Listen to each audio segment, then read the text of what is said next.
harus agak berhati-hati ngomong mengklaim orang tuh NPD, nggak NPD itu tuh sebenarnya batasnya di mana? Kok kayaknya kayak gampang banget kita ngasih label itu? Kalau yang, jahat banget sih emang akan kelihatan sih sebenarnya, yang model-model Firaun hidup tuh pasti akan kelihatan lah Oke, sebenarnya.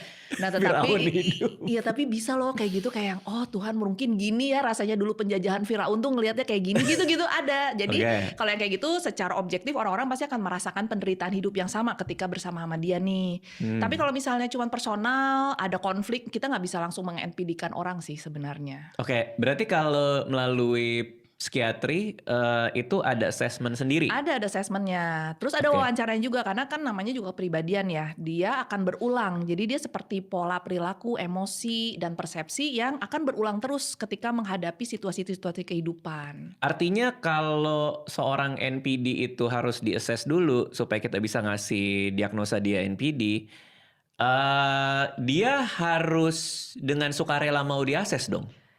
Itu jarang sih, Heeh, biasanya kepepet.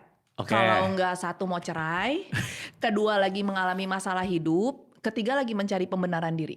Makanya dia datang ke psikiater, dia merasa bahwa dia tidak NPD, Mhm. malah ketahuan NPD. Malah dia merasa korbannya. Jadi kadang dia suka Oke. curhat gitu, terus udah gitu kayak, "Wih, ini korbannya ya." Padahal ternyata pas digali dari pasangan hidupnya, ya kebalikan.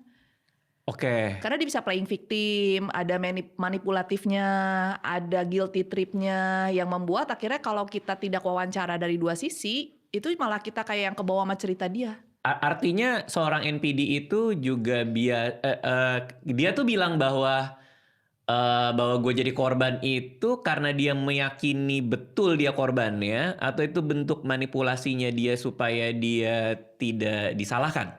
Bentuk manipulasi sih. Misalnya kayak ribut Oh, nih, nanti kan istrinya protes, "Kok kenapa kayak gini aja dipermasalahkan?" Nanti dia bilang, "Coba kalau elunya diem dan nurut, gue nggak akan ributin ini."